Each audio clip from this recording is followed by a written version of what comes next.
नमस्कार, आप देख रहे हैं पहाड़ टीवी और मैं हूं आपके साथ स्मिता पटवार। चलिए देखते हैं उत्तराखंड की तमाम बड़ी खबरें, लेकिन उससे पहले एक नजर आज की हेडलाइंस पर। लाल कुआं के चुनावी युद्ध में चित हुए हरीश रावत, बीजेपी के मोहन बिष्ट ने 14,000 से ज्यादा वोटों से हराया।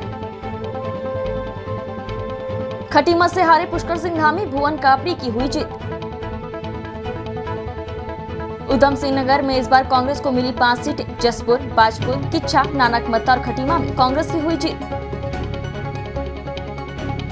कानपुर से पत्रकार उमेश कुमार ने भाजपा प्रत्याशी रविंद्र पनियाला को भारी मतों से हराया। रानी देवयानी रही तीसरे नंबर पर। अरविंद पांडे ने तोड़ा मिथक, गदरपुर से जीत की हासिल। हरिद्वार ग्रामीण सीट पर बड़ा उलटफेर, यतीश्वर नंद को हराकर अनुपमा रावत ने जीता चुनाव। टिहरी से भाजपा प्रत्याशी किशोर उपाध्याय की हुई जीत, कांग्रेस से हुए थे निष्कासित। प्रेमचंद अग्रवाल ने तोड़ा ऋषिकेश का मिथक, रच दिया इतिहास, 19,068 वोटों से जीते। कालाडूंगी से बंशीधर भगत ने लगाई हैट्रिक, कांग्रेस के महेश शर्मा को 23,869 वोटों से किया पराजित। कोटद्वार विधानसभा सीट से भाजपा प्रत्याशी ऋतु भूषण खंडूरी की हुई जीत। धारचूला से तीसरी बार विधायक बने हरीश धामी, भाजपा प्रत्याशी धन सिंह धामी को 985 वोटों से हराया। श्रीनगर से धन सिंह रावत जीते, गणेश गोदियाल को दी मात। नैनीताल जिले की 5 सीटों पर बीजेपी का कब्जा, सरिता आर्य ने मारी बाजी। खटीमा विधानसभा सीट सूबे की सबसे हॉट सीट बनकर उभरी है। पुष्कर सिंह धामी के उत्तराखंड के 11वें मुख्यमंत्री बनने के बाद से ये सीट सुर्खियों में है। सीएम धामी की सीट होने के कारण सभी की निगाहें इसके परिणाम पर टिकी थी। इस बार सीएम पुष्कर सिंह धामी और कांग्रेस प्रत्याशी भुवन कापड़ी के बीच कांटे की टक्कर थी। खटीमा की पहचान देश के एकमात्र क्रोकोडाइल इको पार्क को लेकर भी है। पुष्कर सिंह धामी उत्तराखंड के कुमाऊं मंडल से आते हैं और ऐसे में खटीमा में उनका बड़ा जनाधार है। वहीं आपको बता दें कि उत्तराखंड विधानसभा चुनाव से चौंकाने वाले नतीजे सामने आए हैं। पहले लाल कुआं सीट से पूर्व सीएम हरीश रावत को जनता ने नकारा। अब सीएम धामी खटीमा विधानसभा सीट से अपना चुनाव हार गए हैं। पुष्कर सिंह धामी की इस हार को बड़ी हार माना जा रहा है। कांग्रेस के कार्यकारी अध्यक्ष भुवन कापड़ी ने पुष्कर सिंह धामी को चुनाव में शिकस्त दी है। पुष्कर सिंह धामी 6,951 वोटों से हारे हैं। पुष्कर सिंह धामी के चुनाव हारने के बाद प्रदेश के सियासी गलियारों में सीएम फेस को लेकर अटकलें भी तेज हो गई हैं। पुष्कर सिंह धामी खटीमा सीट से लगातार 2 बार चुनाव जीतते आ रहे थे। इस बार जनता ने धामी की उम्मीदों को झटका दिया है। आपको बता दें कि बीजेपी ने उत्तराखंड विधानसभा चुनाव पुष्कर सिंह धामी के नेतृत्व में लड़ा। अब पुष्कर सिंह धामी अपनी ही सीट बचाने में विफल साबित हुए हैं। अभी आप सब लोग जिनको सुन रहे थे, जिन्होंने लगातार हमारे बीच में, आम जनता के बीच में, सामान्य जनता के बीच में, कार्यकर्ताओं के बीच में लगातार प्रभारी के नाते मेरा मार्गदर्शन किया। भारत सरकार के हमारे केंद्रीय मंत्री आदरणीय प्रहलाद जोशी जी हमारे चुनाव के प्रभारी भी थे। मैं उनका धन्यवाद भी करता हूं कि आज चुनाव प्रक्रिया संपन्न हो रही है और पूरी चुनाव प्रक्रिया में उन्होंने हम सब कार्यकर्ताओं का उत्तराखंड के लगातार समन्वय और लगातार मार्गदर्शन का काम किया। और हमारे बीच में बहुत वरिष्ठ नेता, जिनको उत्तराखंड के सभी लोग बहुत अच्छी तरह से जानते हैं, जिनका एक गहरा नाता भी उत्तराखंड से है, भारतीय जनता पार्टी के राष्ट्रीय महामंत्री, बहुत वरिष्ठ नेता मेरे बड़े भाई आदरणीय कैलाश जी, और हमारे केंद्रीय मंत्री आदरणीय अजय भट्ट जी, हमारे राज्यसभा के सांसद आदरणीय नरेश जी, हमारे सभी पदाधिकारीगण, सभी वरिष्ठ नेतागण और आए हुए सभी कार्यकर्ता बंधु, हमारे सभी पत्रकार मित्रों और छायाकार बंधु, आज मैं उत्तराखंड की देवतुल्य जनता का बहुत धन्यवाद करना चाहता हूं कि लगातार हम उत्तराखंड की जनता के बीच में गए। माननीय प्रधानमंत्री जी के द्वारा जो यहाँ सड़कों के क्षेत्र में काम हुआ है, जो यहाँ रेलवे के क्षेत्र में काम हुआ है, यहाँ स्वास्थ्य के क्षेत्र में काम हुआ है, और कोरोना महामारी में जिस प्रकार से वैक्सीनेशन का काम हुआ दूरस्थ क्षेत्रों में, हमारे यहाँ की भौगोलिक परिस्थितियां कितनी कठिन है हम सब भली भांति जानते हैं। उसके बावजूद भी डबल इंजन की सरकार के कारण से 100% हमको यहाँ पर वैक्सीनेशन हमारी सरकार ने किया। साथ में सभी को इस महामारी के दौरान लगातार सभी को गरीब कल्याण अन्न योजना के माध्यम से 60 लाख परिवारों में सीधे सीधे अन्न पहुंचाने का काम। और जब हम उत्तराखंड की जनता के बीच में जा रहे थे तो मुझसे आप सब भी पूछते थे कि आपके मुद्दे क्या है, तो हम कहते थे कि एक तरफ हमारे काम है जो माननीय प्रधानमंत्री मोदी जी के नेतृत्व में हुए हैं और उत्तराखंड की सरकार ने उनको आगे बढ़ाया है, और एक तरफ केवल कारनामे करने वाले लोग हैं। तो आज उत्तराखंड की जनता ने ये स्पष्ट रूप से सबके सामने कर दिया, उनके समर्थन से, उनके आशीर्वाद से आज 2/3 बहुमत से भारतीय जनता पार्टी की जो सरकार बनी है वो इस बात का प्रमाण है कि लोगों ने काम करने वाले लोगों को तरजीह दी है। भाइयों बहनों, मुझे भी खुशी है कि मेरे जैसे एक सामान्य परिवार से आने वाले, और कहीं मैं किसी तोड़ में नहीं था, किसी दावेदारी में नहीं था, और मुझे काम करने का अवसर मुख्य सेवक के रूप में माननीय प्रधानमंत्री जी ने, मेरी पार्टी के राष्ट्रीय अध्यक्ष जी ने और केंद्रीय नेतृत्व ने दिया। और मैंने जनता से जो निवेदन किया, पूरी पार्टी के साथ जाकर हमारे सभी कार्यकर्ताओं ने किया, हमारे पदाधिकारियों ने किया, आज उत्तराखंड की जनता ने हमको जो है वो आशीर्वाद देकर भारतीय जनता पार्टी की सरकार बनाई। और यहाँ पर लगातार मिथक था कि एक बार भाजपा आती है, एक बार कांग्रेस आती है, और मैं हमेशा ये कहता था कि मोदी जी के देश के प्रधानमंत्री बनने के बाद सारे मिथक टूट रहे हैं, सारे मिथक टूटते गए हैं, नए इतिहास बनते चले गए हैं, और आज उत्तराखंड के अंदर नया इतिहास बन गया है। मैं आप सबके माध्यम से कहना चाहता हूं, उत्तराखंड की देवतुल्य जनता का मैं हृदय से आभारी हूं। और हमने जो संकल्प लिया है, हमने जो संकल्प पत्र उत्तराखंड की जनता के सामने रखा है, उसमें जो भी हमारे प्रमुख मुद्दे हैं, यूनिफॉर्म सिविल कोड, हमने कहा है कि भारतीय जनता पार्टी की नई सरकार के शपथ ग्रहण करते ही हम स्टेक होल्डर्स की, हमारे प्रबुद्धजनों की, हमारे विधि विशेषज्ञों की एक कमेटी बनाएंगे, एक हाई स्तरीय, एक उच्च स्तरीय कमेटी बनाएंगे, हाई पावर कमेटी का गठन करेंगे, और वो हाई स्तरीय जो उच्च कमेटी होगी, वो कमेटी एक ड्राफ्ट बनाएगी, और हम उत्तराखंड के अंदर, चूंकि हमने चुनाव से पहले कहा था, जब मैं इसको उत्तराखंड की जनता के सामने में चुनाव से पहले मैंने इस बात का संकल्प लिया था और आह्वान किया था कि हम सरकार के आते ही इसको करेंगे।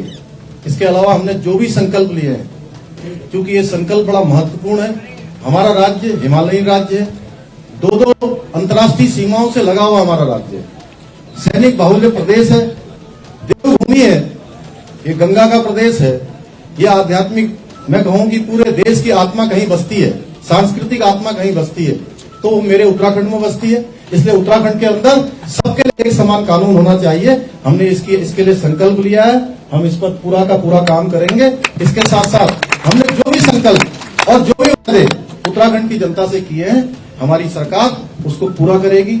मैं आज के अवसर पर आप सभी बंधुओं का धन्यवाद करता हूं, अपने पार्टी कार्यकर्ताओं का, जिन्होंने इस पूरे चुनाव अभियान में, चाहे हमारे बूथ के अध्यक्ष हैं, हमारे पन्ना प्रमुख हैं, हमारी मंडल इकाइयों की टीम है, हर जगह पर उन्होंने जीतों मेहनत करी है, उन सबका भी मैं धन्यवाद करता हूं। और मतदान प्रक्रिया में लगे हुए, चाहे वो हमारे पत्रकार बंधु हों, छायाकार बंधु हों, हमारे मतदान कर्मी हों, हमारे प्रशासन के लोग हों, उन सभी का भी मैं धन्यवाद करता हूं कि शांतिपूर्ण मतदान उत्तराखंड के अंदर एक दिन के अंदर हुआ, उसके आज नतीजे आ रहे हैं, आज ये प्रक्रिया संपन्न हो रही है। आप सबका कुमाऊं की लालकुआं सीट से चुनाव लड़े पूर्व सीएम हरीश रावत हार गए हैं। यहां से बीजेपी के मोहन सिंह बिष्ट ने जीत दर्ज की है। यहां हुए मुकाबले में हरीश रावत करीब 14,000 वोटों से हार गए हैं। माना जा रहा है कि लालकुआं सीट से कांग्रेस से बागी होकर चुनाव लड़ी संध्या लालाकोटी के कारण कांग्रेस के वोट बैंक में खासी सेध लगी, जिससे हरीश रावत को हार का मुंह देखना पड़ा। हरीश रावत की ये दूसरी बड़ी हार है। पिछले चुनाव में भी हरीश रावत को बड़ी पराजय का सामना करना पड़ा था। लालकुआं सीट से किस्मत आजमा रहे पूर्व सीएम हरीश रावत अपनी जीत को लेकर आश्वस्त थे, लेकिन उन्हें इतनी बड़ी हार का सामना करना पड़ेगा इसका अंदाजा नहीं था। हरीश रावत की इस हार के बाद भाजपाइयों ने कहा कि ये हरदा नहीं हारदा है। आपको बता दें कि इस बार पहले हरीश रावत को कुमाऊं की ही रामनगर सीट से टिकट दिया गया था, लेकिन वहां से सक्रिय रहे कांग्रेस के रंजीत रावत और उनके समर्थकों के विरोध के कारण बाद में हरीश रावत का टिकट बदल दिया गया और लालकुआं से लड़ाया गया। इस बार के चुनाव में भी कांग्रेस ने प्रदेश में मुख्यमंत्री का चेहरा घोषित नहीं किया था, लेकिन कांग्रेस सरकार बनने की दिशा में उन्हें ही मुख्यमंत्री का चेहरा माना जा रहा था। बता दें कि पिछले चुनाव में हरीश रावत हरिद्वार और किच्छा 2 विधानसभा सीटों से चुनाव लड़े थे और दोनों से ही हार गए थे। जनों और कांग्रेस नेतृत्व के बहुत प्रयासों के बावजूद भी हम उत्तराखंड की जनता का विश्वास जीतने में थोड़े कम रह गए। अगर लोगों ने विपक्ष के रूप में हमको अपनी भूमिका अदा करने का जो आदेश दिया है, एक बड़े हुए मैंडेट के साथ दिया है, हम उसको पूरे प्राणपण से, पूरी निष्ठा से निभाएंगे। और मैं सभी अपने नवनिर्वाचित विधायक गणों को, जिसमें कांग्रेस के विधायक गण हमारे सम्मिलित हैं, उन सबको बहुत बधाई देता हूं। और कुछ लोग पहली बार अपनी विधायी पारी खेल रहे हैं, जनता ने उनको आशीर्वाद दिया है, उनको मैं बहुत प्यार और आशीर्वाद देता हूं कि वो एक सफल विधायक सिद्ध हों और जनता के विश्वास को कायम रखने में सफल रहें। हमें पूरा विश्वास था कि लोग परिवर्तन के लिए वोट करेंगे। कहाँ क्या कमी हमारे प्रयासों में रह गई, मैं उसको कहीं न कहीं कुछ कमी रह गई, उसको मैं स्वीकार करता हूं। और कैंपेन कमेटी के चेयरमैन के तौर पर, क्योंकि मेरी अगुवाई में चुनाव लड़ा गया, तो मैं जो हार हुई है उसकी पूरी जिम्मेदारी लेता हूं। अरविंद पांडे ने मिथक तोड़ दिया है। शिक्षा मंत्री रहते हुए अरविंद पांडे ने चुनाव जीता है। गदरपुर के अरविंद पांडे चुनाव जीत गए हैं। वहीं बाजपुर से यशपाल आर्य चुनाव जीत गए हैं। वहीं सितारगंज से बीजेपी के सौरभ बहुगुणा चुनाव जीत गए हैं। इसके साथ ही सुमित हृदय हल्द्वानी और कालाडूंगी से बंशीधर भगत चुनाव जीते हैं। नैनीताल सीट से सरिता आर्य, सहसपुर सीट से बीजेपी के सहदीप सिंह पुंडीर, रामनगर से बीजेपी के दीवान सिंह बिष्ट, भीमताल से राम सिंह केड़ा, राजपुर रोड से खजान दास और भगवानपुर सीट से ममता राकेश ने जीत दर्ज की है। मैं भगवान का और जनता का बहुत बहुत मैं धन्यवाद देता हूं कि जनता ने मुझे इसे योग्य चुना। कहावत है कि जब से प्रदेश का निर्माण हुआ है तब से कोई शिक्षा मंत्री चुनाव नहीं जीता। इस मिथक को भी गदरपुर की महान जनता ने तोड़ते हुए मुझको बहुत बड़ा आशीर्वाद दिया है और मैं जनता का धन्यवाद देता हूं और यह विश्वास दिलाना चाहता हूं कि जो आप लोगों ने मुझ पर विश्वास किया है, मैं यह विश्वास आप लोगों के दिल में हमेशा के लिए बनाऊंगा। कोई आधे अधूरे या 2, 4, 5 साल का मेरा प्रयास नहीं है। बिल्कुल आप लोग यकीन कीजिएगा कि कहीं से कहीं तक आपके मन में ऐसा लगे कि आप ठगे गए, ये हालात जीवन में कभी पैदा नहीं होने दूंगा। और इस प्रदेश के अंदर बहुत ऐसे ऐतिहासिक कार्य करने हैं कि जो जनता ने कभी कल्पना भी नहीं की होगी। सरकार, उत्तराखंड की जनता ने पहले तय किया था कि जो गुड्डा गुड़िया का खेल होता है इससे बचना है और डबल इंजन पे विश्वास करते हुए, मोदी जी पे विश्वास करते हुए, मोदी है तो मुमकिन है, यह विश्वास करते हुए लोगों ने कमल के फूल पे प्रचंड बहुमत के साथ वोट डाला और बीजेपी की सरकार बनाया है। मैं जनता का, प्रदेश की जनता का। पूर्व सीएम हरीश रावत कांग्रेस के साथ ही अपनी नैया भी पार नहीं लगा सके। उन्हें लाल कुआं सीट से करारी शिकस्त मिली है।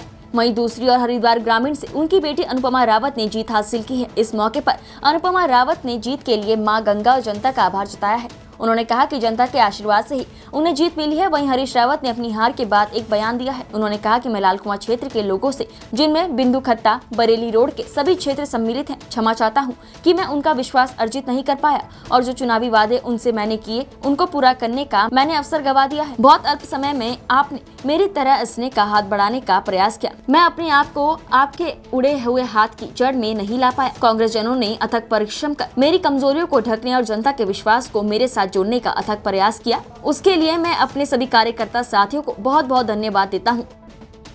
मेरे लिए ये बहुत बड़ी बात है, बहुत बड़ा दिन है एक तरीके से देखा जाए। आज हरिद्वार ग्रामीण 35 के सभी सम्मानित जनों ने और हमारे कार्यकर्ताओं ने अपनी इस बेटी को यहाँ से विजयश्री दिलाई है और मेरे लिए तो काफ़ी विशेष दिवस है। और यही कहूँगी कि जब से हमारा राज्य बना, आप देखिए कभी भी ये सीट कांग्रेस नहीं जीत पाई और इस बार लोगों को था कि हमने यहाँ से कांग्रेस को जिताना है और आज उसी का परिणाम है कि बेटी के रूप में मैं वहाँ खड़ी हुई उम्मीदवार कांग्रेस के रूप में, तो उन्होंने अपनी इस बेटी को आज यहाँ तक पहुँचाने का कार्य किया। जिस तरह से जनता ने आपको समर्थन किया है, बहुत अच्छा, बहुत, मेरे पास शब्द कम है, मैं क्या बोलूँ। मेरे बस यही है कि जो आकांक्षाएं, जो आशीर्वाद उन्होंने दिया है, जो उम्मीद है, उस पर खड़ी उतर सकूँ, यही मेरे दिमाग में अभी बिल्कुल पूरी तरीके से चल रहा है। लगता है कि जो हरीश रावत जी को वहाँ से पराजित करके जनता ने एक भूल की थी, उसकी सुधार किया उसका? देखिए, हार जीत लगी रहती है। और हाँ, ये ज़रूर था कि हरीश रावत जी ने जो कार्य वहाँ किए थे और उसके बाद जो जीते वहाँ से, उन्होंने कोई पूरा नहीं किया। और जिस तरीके का माहौल, जिस तरीके का सब था वहाँ पर, वो बहुत ठीक नहीं था। लोगों में रोष था। लोग वोट देते हैं तो रोज़गार, नौजवान देता है तो रोज़गार के लिए देता है, महिला देती है तो सम्मान समता के लिए देती है, बुज़ुर्ग देता है तो ये इसलिए देता है कि हमारे लिए कुछ कार्य सरकार द्वारा हो, हमारे प्रतिनिधि द्वारा हो। तो सबका ये उद्देश्य रहता है, विकास के लिए रहता है। लेकिन वो कहीं से कहीं तक नज़र नहीं आया। हरिद्वार ग्रामीण क्षेत्र में कोई ऐसा काम, आप कोई गांव ऐसा नहीं है जहां पर कोई कार्य ये कहा जा सके कि इन्होंने अपने शासन में अपनी पार्टी के द्वारा, अपनी सरकार द्वारा कार्य किया है या खुद किया हो।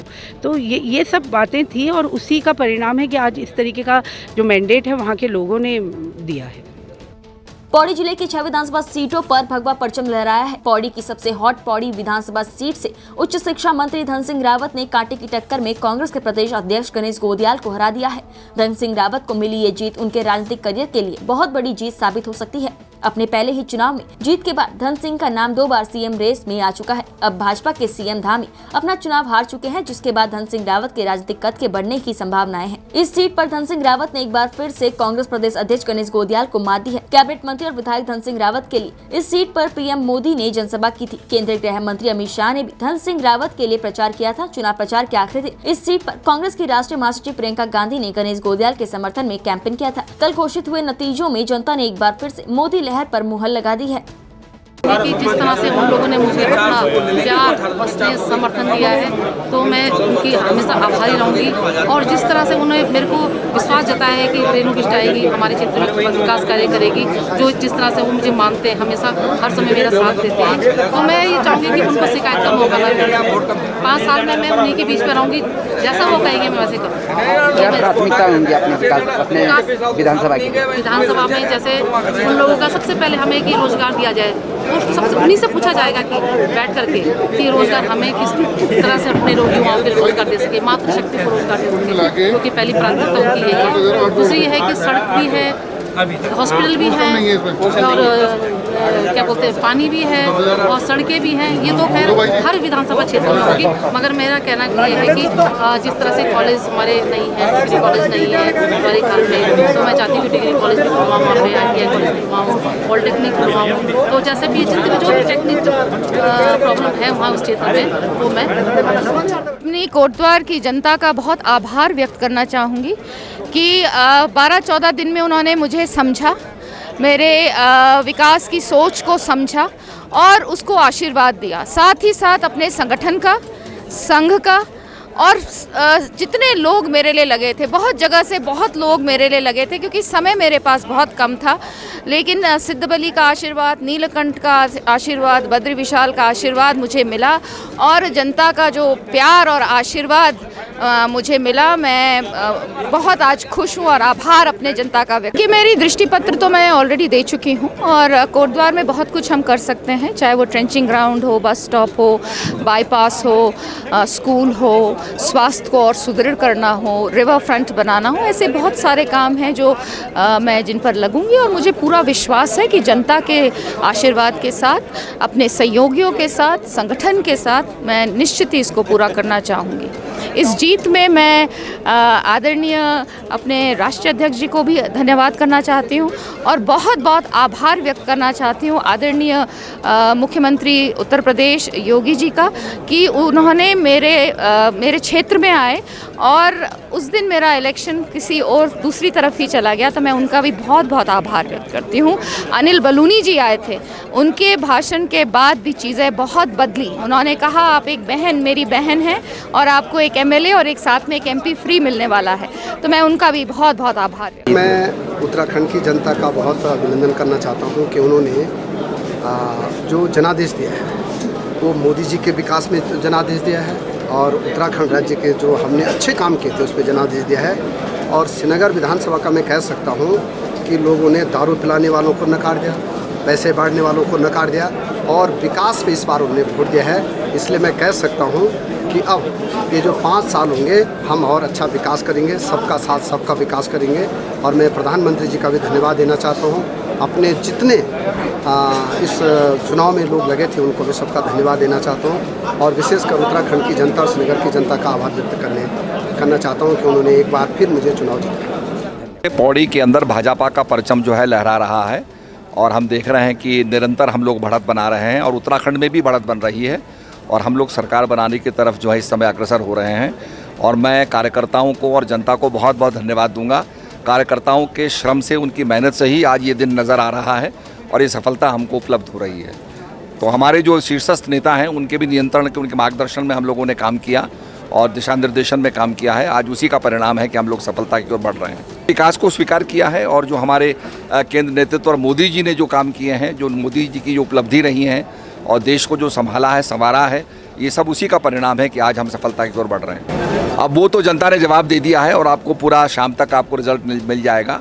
वहाँ पर जो है दलीप जीत रहे हैं और निश्चित रूप में मैं उनको अपनी तरफ से बधाई देता हूँ और सभी कार्यकर्ताओं को बधाई देता हूँ जो विजयश्री की तरफ अग्रसर हो रहे हैं। नमस्कार। मैं आज मुझे जो भारतीय जनता पार्टी के टिकट के तहत जो विजयश्री मिली है उसमें भारतीय जनता पार्टी की समस्त कार्यकर्ताओं का, पदाधिकारियों का एवं क्षेत्र की समस्त जनता का मैं दिल की गहराई से आभार व्यक्त करता हूं कि इन्होंने बड़ी भूमिका निभाई है मुझे यहां तक पहुंचाने में। और इसी के साथ मैं ये हमेशा जो है क्षेत्र की जनता के साथ वचनबद्ध हूं कि हमेशा सेवक के रूप में ये इस क्षेत्र के विकास के लिए हमेशा कार्य करने के लिए तत्पर रहूंगा। ऋषिकेश विधानसभा सीट पर 3 बार से लगातार विधायक रहे विधानसभा अध्यक्ष प्रेमचंद अग्रवाल ने चौथी बार भी ऋषिकेश सीट पर जीत दर्ज कर इतिहास रच दिया है। प्रेमचंद अग्रवाल ने अपने प्रतिद्वंदी जोगेंद्र चंद्र अमोला को 19,068 वोटों से हराया है। इससे कार्यकर्ताओं में खुशी है। ऋषिकेश के लिए कहा जाता है कि ऋषिकेश में आज तक कोई भी राजनेता 3 बार से अधिक चुनाव नहीं जीत पाया है। ऋषिकेश में ग्राम प्रधान, पार्षद या नगर पालिका अध्यक्ष कोई भी अभी तक चौथी बार जनता को अपने पक्ष में नहीं कर पाया है। ऋषिकेश ग्राम सभा से ग्राम प्रधान रहे प्रेम सिंह बिष्ट, जो कि लगातार 3 बार क्षेत्र के प्रधान रहे, लेकिन चौथी बार वो चुनाव नहीं लड़ सके क्योंकि ग्राम सभा को आरक्षित कर दिया गया था। अल्मोड़ा जिले की सल्ट विधानसभा से भाजपा प्रत्याशी महेश जीना ने सल्ट विधानसभा से दोबारा जीत दर्ज की है। महेश जीना ने कहा कि मुझे जो क्षेत्र की जनता ने सहयोग दिया है, मैं क्षेत्र की जनता का आभार जताता हूं। उन्होंने कहा, मैंने सल्ट क्षेत्र में लगातार विकास कार्य किया, उनके बड़े भाई सुरेंद्र जीना के मार्गदर्शन में काम किया, जिसका लाभ मुझे मिला और मैं सल्ट को आदर्श विधानसभा बनाऊंगा। छोटे भाई सुरेंद्र जीना जी के निधन के बाद से यहाँ विधायक के तौर पर सल्ट में कार्य कर रहा हूँ और अभी मेरे को भारतीय जनता पार्टी के शीर्ष कमान ने भी मुझ पर भरोसा जताया और हमारे सल्ट की जनता ने भी मेरे पर अपना आशीर्वाद का हाथ पूर्व में भी रखा था और अभी मेरे द्वारा जो अपने उपचुनाव के बाद कार्य किए गए उन्हीं की बदौलत मैंने उनसे सबसे वोट की मांग की थी कि मुझे सल्ट विधानसभा को जो सुरेंद्र जीना जी अग्रणी विधानसभा बनाना चाहते हैं उसके लिए मुझे और 5 साल का समय दिया जाए, क्योंकि 6 महीने में भी मैंने बहुत से कार्य किए और उसी पे भरोसा जता के हमारे सल्ट की जनता ने और हमारे भारतीय जनता पार्टी के सभी कार्यकर्ताओं ने जी जान लगाकर जो अपना मेहनत करके सल्ट विधानसभा के विकास के लिए सभी का सहयोग रहा है। मैं अपने सभी भारतीय जनता पार्टी के कार्यकर्ताओं का और अपने भारतीय जनता पार्टी के शीर्ष कमान का सभी का मैं आभार प्रकट करता हूँ और एक बार पुनः हमने सल्ट विधानसभा में विजय हासिल करके भारतीय जनता पार्टी की झोली में सल्ट की सीट को दिया है और अभी भारतीय जनता पार्टी अभी सरकार भी बनाने जा रही है और हम पूरा प्रयास करेंगे कि सल्ट विधानसभा विकास की तरफ जिस प्रकार पूर्व में अग्रसर है उसमें और तेजी से हम कार्य करेंगे। माननीय विधायक महेश जीना के विकास कार्य के ऊपर एक बार जनता ने पुनः अपनी मोहर लगाई है, क्योंकि जो ये विधायक जी का छोटा सा कालखंड 6 महीने का रहा उसमें जिस प्रकार उन्हें सल्ट के अंदर विकास कार्यों को रफ्तार और विस्तार दिया और इस प्रकार जनता ने उन पर दोबारा भरोसा किया और हम सल्ट के विकास के लिए कृत संकल्प हैं और मुझे पूरा भरोसा है कि महेश जीना जी और ज़्यादा ऊर्जा से सल्ट के विकास कार्यों को आगे ले जाएंगे और जैसा कि सल्ट विधानसभा के अंदर स्वर्गीय विधायक सुरेंद्र जीना जी ने विकास कार्यों का जो ब्लूप्रिंट तैयार किया था और मुझे पूरा भरोसा है कि महेश जीना उन विकास कार्यों को आगे बढ़ाएंगे और इन्हीं शब्दों के साथ जो है भारतीय जनता पार्टी पूरे प्रदेश के अंदर एक बार पुनः विकास कार्यों के बलबूते पर दोबारा सरकार बनाने जा रही है। नैनीताल जिले की 6 विधानसभाओं में से 5 विधानसभा में भारतीय जनता पार्टी के उम्मीदवारों ने जीत दर्ज की है। वहीं नैनीताल जिले की विधानसभा सीट हल्द्वानी से कांग्रेस के उम्मीदवार सुमित हृदयेश ने जीत हासिल की है। लालकुआं से भाजपा के प्रत्याशी डॉक्टर मोहन सिंह बिष्ट, नैनीताल से भाजपा के उम्मीदवार सरिता आर्य ने जीत हासिल की, तो वहीं भीमताल से भी भाजपा के प्रत्याशी राम सिंह खेड़ा ने जीत हासिल की है। रामनगर से दीवान सिंह बिष्ट ने जीत दर्ज की है। कालाडूंगी से बंसीधर भगत ने जीत हासिल की है। कि मैं लगातार जब 2017 में विधायक बना तो लगातार मैं जनता के बीच रहा और मैंने कोई भी दिन अपने क्षेत्र को एक दिन भी नहीं छोड़ा और जनता का आशीर्वाद मुझे मिला। जनता भी जानती है कि कौन ईमानदारी से हमें चाहता है, कौन राजनीतिक रूप से हमारे बीच आ रहा है, तो जनता जानती है। इसलिए जनता ने मुझे आशीर्वाद दिया, भारतीय जनता पार्टी का आशीर्वाद मेरे साथ रहा। तो इसलिए इस जीत का श्रेय मैं जनता को देता हूँ, इस जीत का श्रेय मैं भारतीय जनता पार्टी को देता हूँ और ये जनता की और भारतीय जनता पार्टी की संयुक्त विजय है। और मेरी पार्टी ने मुझे आशीर्वाद दिया, मेरी जनता ने मुझे आशीर्वाद दिया, तो मुझे जीतने का मौका मिला। और निश्चित रूप से जब तक मेरी सांसें रहेंगी तो मैं अपनी जनता के लिए और पार्टी के लिए काम करूंगा और रात दिन काम करूंगा। क्योंकि मैं जब डिग्री कॉलेज का चुनाव अध्यक्ष बनने के बाद चुनाव लड़ा तो लोग कहते थे कि एमपीपीसी कॉलेज का कोई भी अध्यक्ष विधायक नहीं बनता है और विधायक बनते ही नहीं है कॉलेज के अध्यक्ष। तो मैंने उस मिथक को तोड़ने का काम किया, मैं निर्दलीय चुनाव जीता। और उसके बाद जब मैं इस बार चुनाव लड़ा था दोबारा 2022 में, तो लोग कहते थे कि भीमताल विधानसभा में विधायक दोबारा कोई बनता ही नहीं है, भीमताल विधानसभा का विधायक दोबारा आज तक नहीं बना। तो इसलिए गांव-गांव लोगों ने फैलाया कि दोबारा तो कोई विधायक बनता ही नहीं है, तो इसलिए राम सिंह खेड़ा को क्यों वोट दे रहे हो। तो इसलिए हमने इस मिथक को तोड़ने का काम किया कि जो लोग कह रहे थे कि दोबारा कोई विधायक नहीं बनता है, तो मैंने दोबारा विधायक बन के दिखाया है। ये सब जनता का आशीर्वाद है, ये भारतीय जनता पार्टी का और मोदी जी का आशीर्वाद है और मैं इस आशीर्वाद को हमेशा बनाए रखूंगा और रात दिन काम करूंगा जब तक मेरी सांसें रहेंगी। काम जनता ने नहीं, देखिए, धन्यवाद देना चाहता हूँ मैं देवतुल्य जनता को कि उन्होंने आशीर्वाद दिया है मुझे और ऐसी विषम परिस्थिति की 2017 की पुनः याद आ गई। जैसे 2017 का चुनाव था, ऐसा लग रहा है वही 2017 दोबारा आ गया। फिर भी कांग्रेस ने बहुत अच्छा प्रदर्शन करा मेरे हिसाब से, लेकिन क्या कारण रहे इस प्रदेश में जो आज परिस्थिति है, इस पर गहरा मंथन कांग्रेस पार्टी को करना पड़ेगा।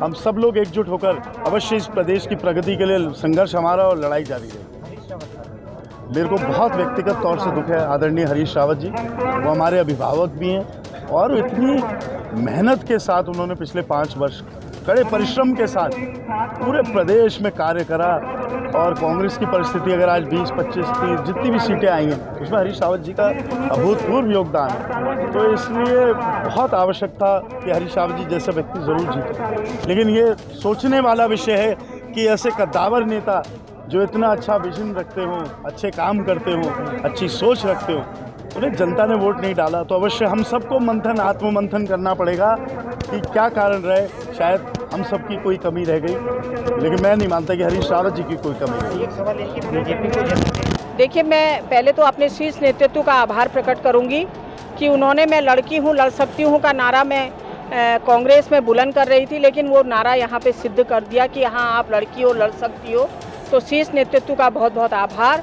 और जिस तरह से मेरे को देवतुल्य कार्यकर्ताओं ने चुनाव लड़ाया, मैं जनता का भी मुझे आशीर्वाद मिला और अपने गोलजू महाराज और नैना देवी, नकुआ बुबू और मेरे इष्ट पितरों का आशीर्वाद मुझे यहाँ पे रहा। मैं अपने देवतुल्य कार्यकर्ताओं का भी, जनता का भी बहुत बहुत आभार प्रकट करूँगी। देखिए, नैनीताल एक पर्यटक नगरी है, पर्यटक को बढ़ावा देना और नैनीताल में हमारी पार्किंग की बहुत समस्याएं हैं और छोटे छोटे हमने पिकनिक स्पॉट बनाने हैं, वहाँ की सड़कें हैं, वहाँ की शिक्षा है और स्वास्थ्य की सेवाएं हैं, हम लोगों ने उनको दुरुस्त करना है और युवाओं के लिए रोजगार मुहैया कराना हमारी प्राथमिकता रहेगी। छोटे छोटे हमने पिकनिक स्पॉट डेवलप करवाएंगे, यही मेरी प्राथमिकता रहेगी। ये जनता का प्यार है, जनता ने भारतीय जनता पार्टी के ऊपर विश्वास व्यक्त किया है, नरेंद्र मोदी के ऊपर विश्वास व्यक्त किया है और साथ ही जनता ने उस व्यक्ति के मुंह पर भी काली पोती है, तमाचा मारा है, जिसने मेरे चरित्र का हनन करने के लिए एक ऑडियो जारी किया और साथ में जनता ने उस व्यक्ति को भी करारा जवाब दिया है, तमाचा दिया है, जो सोचते हैं कि हम शराब के बल पर चुनाव जीत लेंगे। यहाँ बारोमासी हैं, बारोमास जनता के आरोप लगा रहे थे, वीडियो वायरल, उसको तमाचा मिला। मैं कहा ना कि जनता ने उसके मुंह पर कालिक पोती है, चमाता ही नहीं दिया, कालिक पोती है। ऐतिहासिक जीत आपने हासिल की, ऐतिहासिक जीत मान रहे हैं लोग इसको जी। तो क्या कहना चाहेंगे जो विपक्षी रहे? मैं जनता का आभार प्रकट करना चाहता हूं, कार्यकर्ताओं का आभार प्रकट करना चाहता हूं। ये जनता का आशीर्वाद है, कार्यकर्ताओं की मेहनत है, जिसके कारण आज मुझे लगता है कि उत्तराखंड में सर्वाधिक मतों से जीतने का श्रेय मुझे शायद मिलेगा। उत्तराखंड में विधानसभा चुनाव के नतीजे आ चुके हैं और भाजपा एक बार फिर से पूर्ण बहुमत के साथ सरकार बनाने जा रही है। भाजपा की बम्पर जीत से कार्यकर्ताओं में बहुत उत्साह का माहौल है। मतगणना के बाद भाजपा के विधायक बन रहे प्रत्याशियों के पक्ष में कार्यकर्ता जमकर नारेबाजी कर रहे हैं, गुलाल उड़ाकर और आतिशबाजी जलाकर अपनी खुशी का इजहार कर रहे हैं। डोईवाला में भी भाजपा के बृजभूषण गैरोला ने बड़ी जीत हासिल की है। भाजपा प्रत्याशी की जीत से पूर्व मुख्यमंत्री त्रिवेंद्र सिंह रावत का कद बढ़ा है। भाजपा नेताओं ने जहाँ खुशी जाहिर की तो वहीं कांग्रेस नेता कांग्रेस की हार से बेहद दुखी है। उत्तराखंड की तमाम बड़ी खबरों में फिलहाल इतना ही। बाकी खबरों के लिए देखते रहिए पहाड़ टीवी। नमस्कार। है बेखौफ उम्मीद का रंग।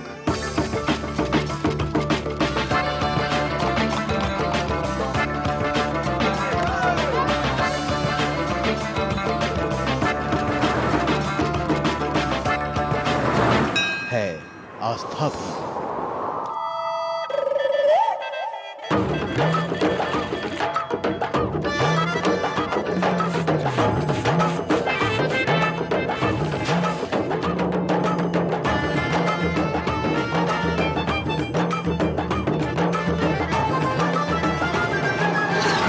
ये है मेरा उत्तराखंड।